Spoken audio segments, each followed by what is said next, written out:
Ok, bonjour à tous. Donc on va radicalement changer de sujet puisque Raquel et moi allons vous parler d'un projet qui s'appelle Antibiostat qui vise à prédire l'antibiorésistance à l'hôpital à partir de l'historique des antibiogrammes et d'un système d'apprentissage machine. Donc je me présente rapidement, je suis Stanislas Rebaudet, infectiologue à l'hôpital européen à Marseille. Je suis également chercheur au CESTIM au sein de l'équipe Quantim. Et Raquel, qui prendra la parole tout à l'heure, est également chercheuse à l'équipe Quantim.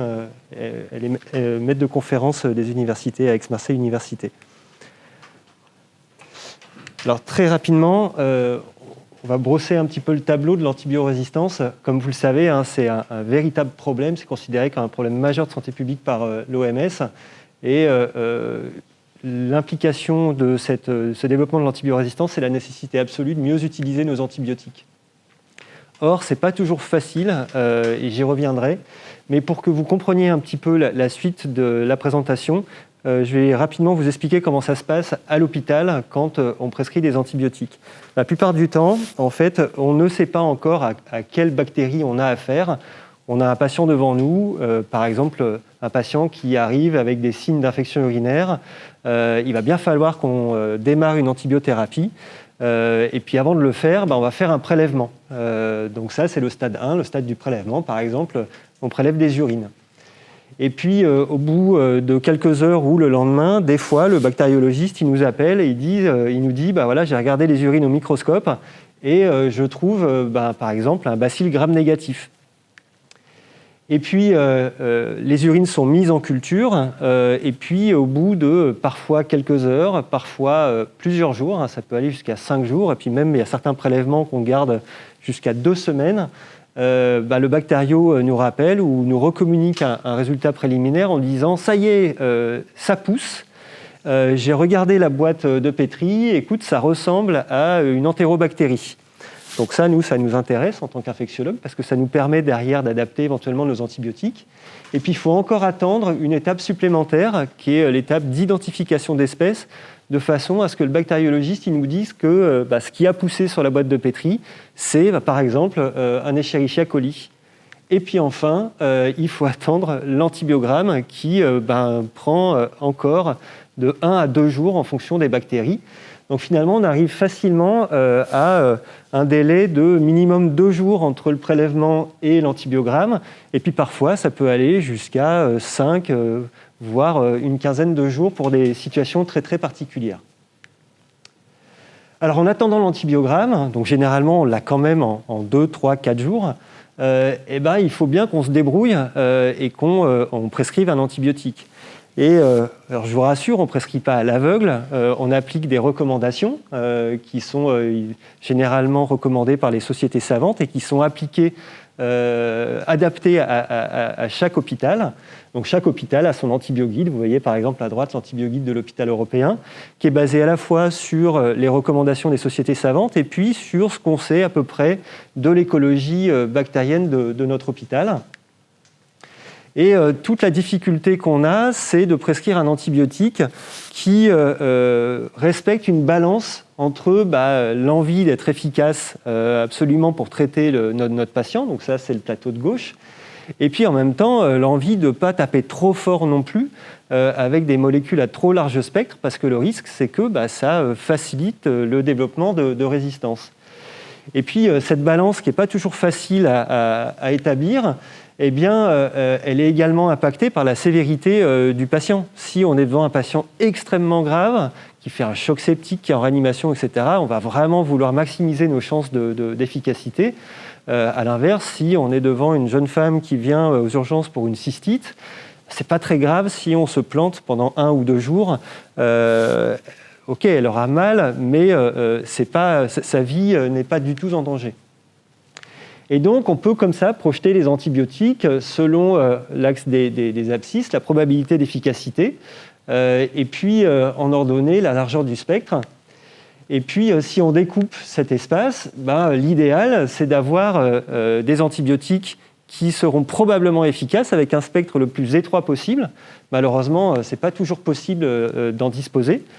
Au pire, quand vraiment on a peur et que le patient est grave, on va prescrire un antibiotique qui sera moins écologique, mais qui sera peu risqué. Quand on est à peu près rassuré, on peut prendre le risque de prescrire un antibiotique qui sera probablement moins efficace, mais écologique, entre guillemets. Et puis, des fois, on fait n'importe quoi. Et puis, on prescrit des antibiothérapies qui sont à la fois risquées et non écologiques.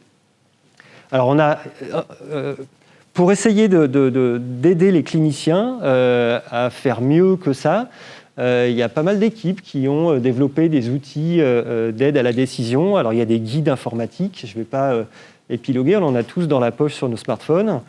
Il y a également des logiciels qui sont générateurs d'alertes, qui ont été développés par quelques équipes, directement adossés au dossier patient informatisé. Mais le problème, c'est que ce n'est pas transférable dans les autres hôpitaux qui sont équipés d'un autre logiciel.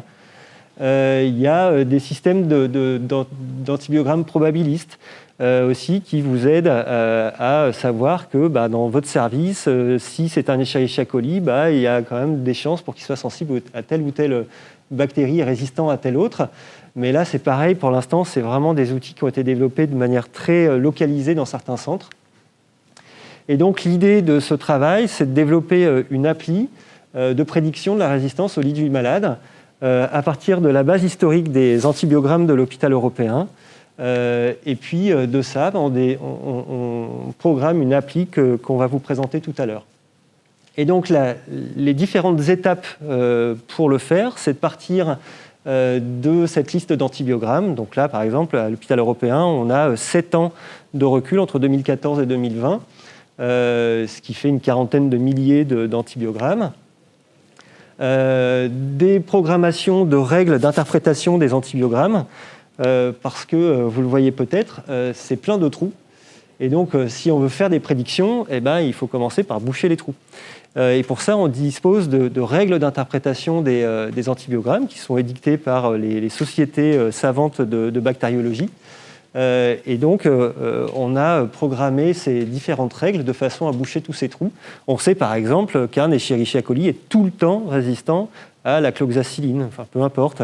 On sait par exemple qu'une Klebsiella pneumoniae, qui est fréquemment retrouvée dans les infections urinaires, est tout le temps résistante à l'amoxicilline. C'est comme ça, c'est sa nature.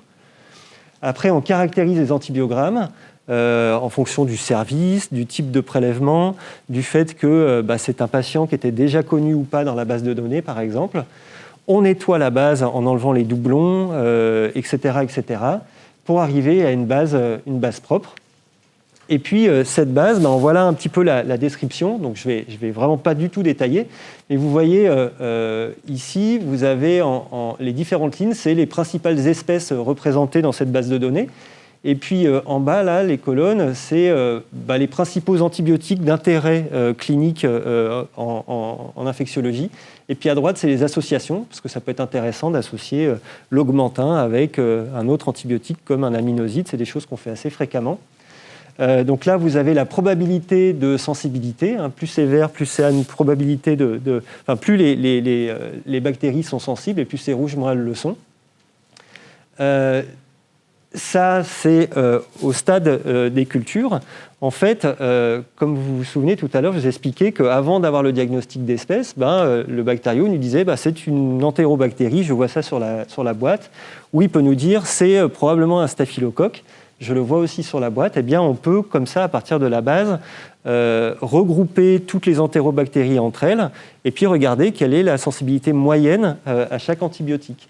On peut faire la même chose pour tous les staphylocoques, les regrouper entre eux, et puis regarder quelle est la sensibilité moyenne pour chaque antibiotique, pour ces staphylocoques, qui sont à la fois des staphylocoques dorés, des staphylocoques epidermidis, etc., etc.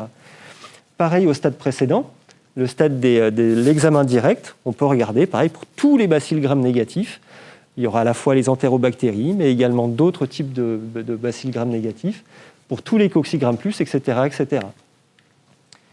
Et puis, on peut aussi regarder par type de prélèvement, regarder la sensibilité moyenne à l'amoxicilline pour tout ce qui pousse, tout ce qui a poussé sur des urines ou sur des hémocultures, c'est-à-dire les flacons de sang qu'on met en culture, ou sur des prélèvements de biopsie ostéo-articulaire, par exemple, ou des prélèvements respiratoires. On peut le faire aussi par service, regarder la sensibilité moyenne de tout ce qui a poussé sur des prélèvements prélevés aux urgences ou en réanimation ou en médecine.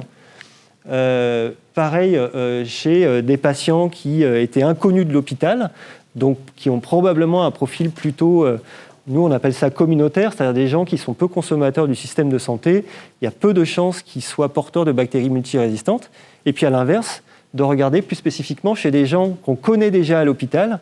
Donc eux, il y a quand même des chances que ils aient déjà reçu des antibiotiques, qu'ils aient traîné un peu dans les services et qu'ils soient colonisés à des bactéries multirésistantes. Et puis voire même chez ceux qu'on sait dans la base être comme déjà porteurs de bactéries multirésistantes. Et puis on peut regarder l'évolution de la résistance dans le temps. Ensuite, on divise la base globalement en une base d'apprentissage, une base test et puis un jeu de données de validation. Et puis ensuite, on développe nos algorithmes pour chacun des 4 stades que je vous ai présentés tout à l'heure. Un stade qui est le stade d'échantillonnage. On prélève des urines, on prélève du sang, on prélève des crachats, par exemple. Ensuite, le stade 2, c'est le stade de l'examen direct. Le bactériologiste nous dit je vois au microscope un bacille gram négatif ou un coccigram plus, par exemple. Le stade 3 de la culture, le stade 4 de l'espèce, et puis après le stade 5, c'est le stade de l'antibiogramme, et on n'a plus besoin de cette appli. Et puis donc on développe des algorithmes de différentes natures, fréquentiels, qui consistent simplement à regarder, quand on cherche à prédire une situation donnée, quelles sont les situations dans ma base d'apprentissage qui sont similaires, et puis regarder parmi elles quelle était la proportion de ces situations où la bactérie qui avait été trouvée était sensible à tel ou tel antibiotique. On peut développer aussi des algorithmes bayésiens. Alors là, c'est un petit peu plus sioux. Ça consiste à regarder dans la base, au départ, la sensibilité de tout à tel ou tel antibiotique, et puis ensuite d'appliquer à cette probabilité pré-test des rapports de vraisemblance qui sont calculés pour, par exemple, le service, par exemple pour le type de prélèvement, par exemple pour les antécédents. Et puis d'appliquer ces rapports de vraisemblance à cette probabilité pré-test pour aboutir ensuite à une probabilité post-test. L'intérêt de cette méthode, c'est que si jamais la situation qu'on cherche à prédire n'a pas été rencontrée dans la base d'apprentissage, eh bien on peut quand même arriver à une prédiction. Et puis après, il y a des algorithmes beaucoup plus complexes que je vais laisser Raquel vous présenter. Là, après, il y a les algorithmes de Terminator. Non, c'est une blague. C'est pas beaucoup plus complexe. C'est simplement les algorithmes de machine learning. Donc, qu'est-ce qu'on comprend pour machine learning? On va fournir des données et on va entraîner un système. Entraîner un système, ça veut dire comme nous, quand on s'entraîne pour se préparer un examen, on va entraîner un système qui est capable de minimiser une erreur. Donc, c'est comme nous. Nous, on s'entraîne pour notre examen et on fait des exercices jusqu'au moment que nos exercices sont à peu près bons. Après, on passe l'examen. L'examen, normalement, c'est des questions qui ne sont pas venues dans nos exercices et on est capable de les faire. C'est pareil pour les algorithmes de machine learning. On va les entraîner avec nos jeux d'entraînement, que c'est 70% à peu près de la base de données. Après, on a un jeu de données de test, c'est les petits exemples que nous, on fait chez nous quand on se prépare pour un examen. Et finalement, il y a notre jeu de validation, que c'est quand il va faire l'examen, là, on va montrer si on sait faire ou on ne sait pas faire.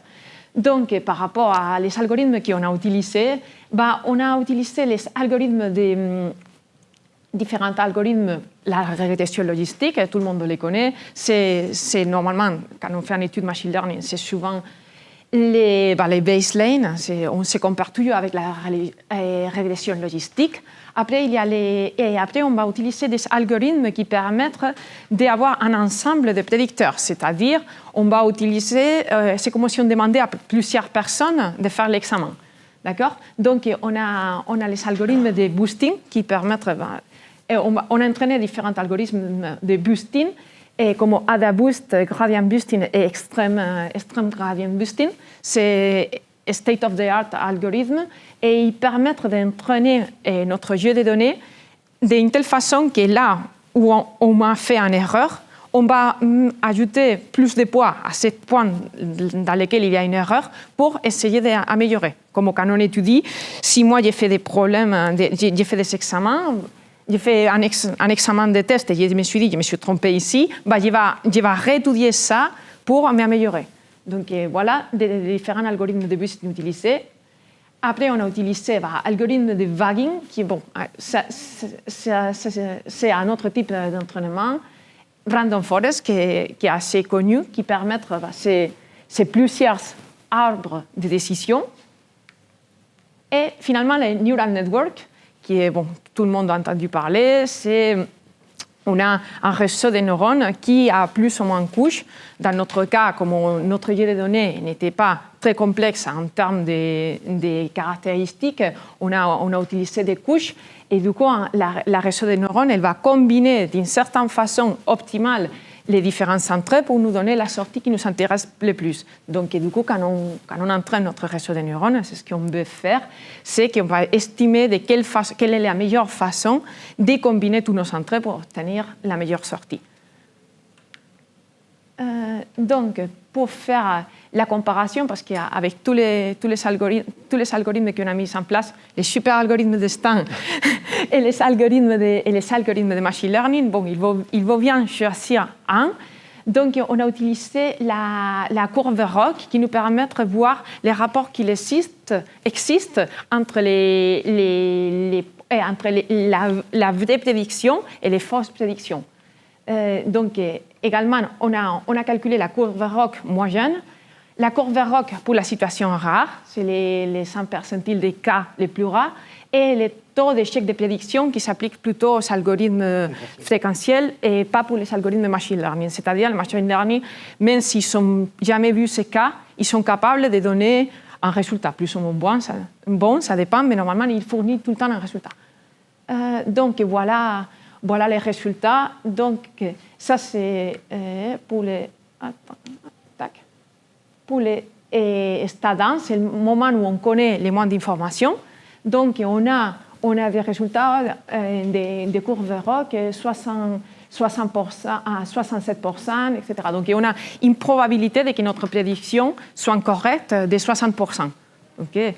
Après, les stades directs, là, on est à 76, 75, 76%, et on voit qu'à peu près tous les systèmes qu'on a mis en place, et ils fournissent des résultats ressemblables. Finalement, à la stade culture, on voit que, par exemple, les régressions logistiques, ils commencent à être un peu moins bons. Les algorithmes fréquentiels et bayésiens suivent toujours, et on est sur des taux de réussite de 0,86 et 0,87. Donc, ça veut dire qu'on a la probabilité de que notre algorithme soit bon de 0,87. Et finalement, quand on a les plus d'informations, juste avant d'avoir l'antibiogramme complet, donc au moment qu'on a les plus d'informations, on peut arriver à 0,92, 0,93, et même pour certains antibiotiques, on arrive presque à un taux de prédiction à un courbe ROC, R sur la courbe ROC de 1. Donc voilà ici, c'est pour tous les... en fait, c'est pour tous les antibiotiques. Avant, c'était la courbe ROC moyenne calculée à partir de tous les antibiotiques. Et ici, on a représenté vraiment tous les antibiotiques. Donc, ça veut dire qu'un point dans les graphiques, ça veut dire la courbe ROC d'un antibiotique, par exemple l'amoxicilline ou l'augmentine, à un stade. Donc, on peut voir... Donc, on est bien d'accord que les plus c'est court et les plus c'est haut, c'est le meilleur. Donc, par exemple, si on se concentre sur les stades 3, on voit que ça commence à se dessiner comme les string gradient boosting comme un des meilleurs. Et aussi, on peut voir qu'il y a pour certains antibiotiques, on arrive à avoir un taux de réussite de presque un courbe R sur la courbe ROC de presque 1. Donc, ça veut dire qu'on est sur des résultats très très bons pour pas mal des antibiotiques.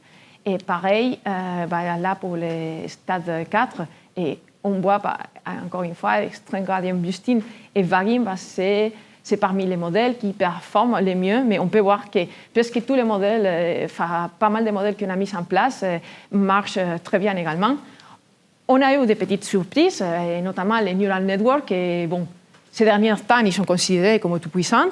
Ils performent moins bien que des autres algorithmes, mais c'est aussi, on l'attendait un peu parce que c'est des systèmes machine learning qui marchent très bien quand notre jeu de données d'entrée est très complexe. Dans ce cas-là, on avait 5-6 variables d'entrée, donc ce n'était pas un cas très complexe avec 1000 variables d'entrée.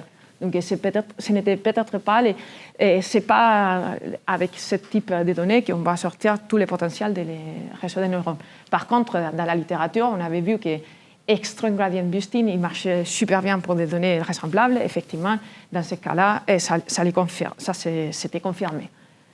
Donc, c'est très bien tout ça, mais quand on voit un médecin et on lui dit, bon, tu recommandes ça parce que la machine, il le dit, ça ne plaît pas. Donc, il faut quand même donner une petite explication de pourquoi on sort les choses, pourquoi c'est les résultats comme ça. Donc, il y a des algorithmes de machine learning qui on peut les expliquer facilement, comme la régression logistique ou également les random forest. Mais par contre, il y a des autres algorithmes qui ne sont pas interprétables. C'est ce qu'on connaît, les boîtes noires. Donc, c'est pour ça que M. Shapley, il a sorti ces valeurs de Shapley. Bon, il avait sorti pour des théories de jeu, mais ça peut s'appliquer à expliquer pourquoi on obtient ces résultats. Quelles sont les variables qui vont intervenir et dans quelle mesure pour que les résultats soient ça. Donc, par exemple, ici, on montre pour un cas concret. Les cas concrets, c'est les cas dans lesquels on avait la culture qui avait cette valeur, l'espèce, cette valeur, bon voilà. Donc ça, c'était nos entrées qui sont en gris clair. Donc on montre quelles variables jouent un rôle important dans la décision. Donc on voit que par exemple la culture joue un rôle très très important pour dire ok, c'est sensible, cet antibiotique, cette personne qui a cette caractéristique est sensible à la amoxicilline. Donc par exemple la culture joue un rôle très important, pendant que le service, la variable service et la date du prélèvement, c'est pas très important.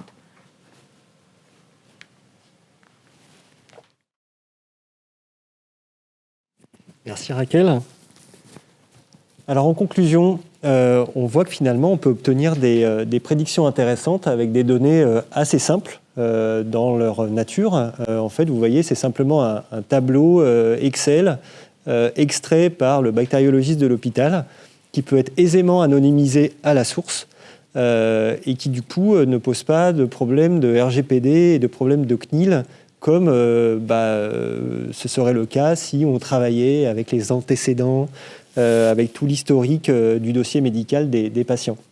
Donc c'est quelque chose qui peut être très facilement réplicable dans d'autres structures et c'est d'ailleurs en projet. On voit que plus on avance effectivement dans les stades d'identification, plus on dispose d'informations fines pour améliorer les prédictions.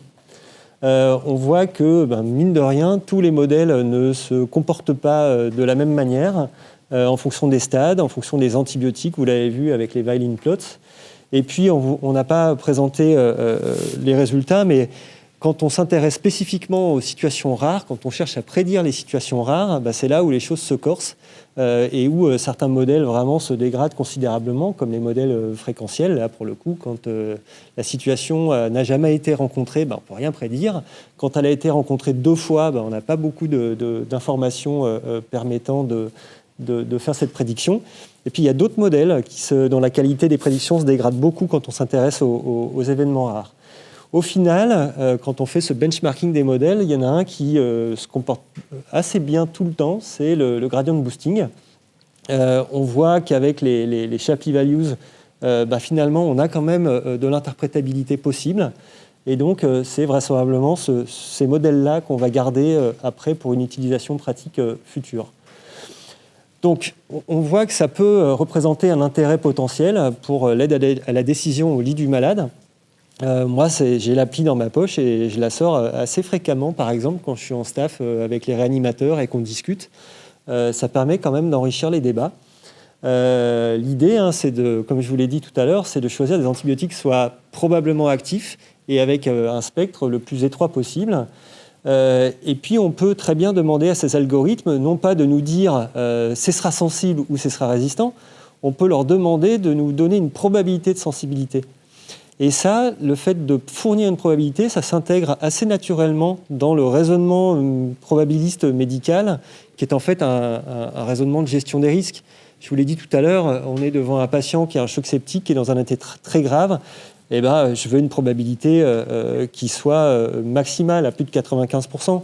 À l'inverse, j'ai une situation qui n'est pas grave du tout, eh bien, peut-être que 75-80%, ça va me suffire. Donc les perspectives, c'est le développement d'une application. Alors il y en a déjà une version bêta qui a été programmée en Python et qui est donc hébergée sur un serveur web. Donc aucune donnée sensible, donc il n'y a vraiment pas de problème. Donc voilà comment ça se présente. On choisit les urines, par exemple, on soumet, et puis les urines prélevées aux urgences, et puis ça vous présente, vous allez le voir, la probabilité de sensibilité pour les différents antibiotiques ou associations d'antibiotiques. Ensuite, le Bactériaux nous dit, je reprends mon exemple de tout à l'heure, c'est un bacille gram négatif. On affine les prédictions et vous voyez de nouvelles prédictions qui sont différentes de celles de tout à l'heure. Pareil quand on fournit l'information complémentaire de l'entérobactérie, on va obtenir des résultats affinés. Et puis pareil avec l'espèce. Enfin voilà, en gros comment ça fonctionne. Donc les perspectives, c'est le déploiement de ce type d'application dans d'autres hôpitaux. Il y a en ce moment un projet de recherche dont je vais vous mentionner l'existence juste après, qui vise justement à évaluer l'intérêt que ça peut représenter. Les perspectives, c'est également de comparer rétrospectivement les prédictions faites par ces modèles avec ce que les antibiotiques, enfin ce que les médecins ont réellement prescrit comme antibiotiques. Alors il y a déjà des résultats préliminaires qu'on n'a pas pris le temps de vous présenter aujourd'hui, mais qui vont être affinés avec un nouveau jeu de données. Les perspectives, c'est également d'essayer d'intégrer des variables supplémentaires, mais là avec des problèmes de CNIL. Donc on a une autorisation CNIL pour le faire, mais ce sera quelque chose qui ne sera pas forcément facile à répliquer dans les autres hôpitaux. Donc c'est par exemple les antécédents, les comorbidités, et puis tout l'historique de consommation des antibiotiques à l'hôpital d'un patient. Et puis on peut imaginer, d'ailleurs on avait déjà soumis l'idée à l'appel à projet du Health Data Hub, de récupérer les données de consommation antibiotique enregistrées par la Sécurité sociale dans le cadre du SNDS, par exemple. Et puis, récemment, on a reçu une bourse de la Société française d'infectiologie, la SPILF, pour étudier l'impact potentiel de ce dispositif de prédiction de l'antibiorésistance sur l'adaptation précoce des antibiothérapies probabilistes à l'hôpital. Donc ça va se faire dans 4, peut-être 5 hôpitaux. Voilà, et on va commencer très prochainement. Donc je remercie ma collègue bactériologiste du laboratoire de l'hôpital européen, Sabine Camiade, les différentes personnes de l'hôpital européen, notamment la DPO, les collègues qui, ici, ont grandement enrichi les discussions. Et puis, merci pour votre attention.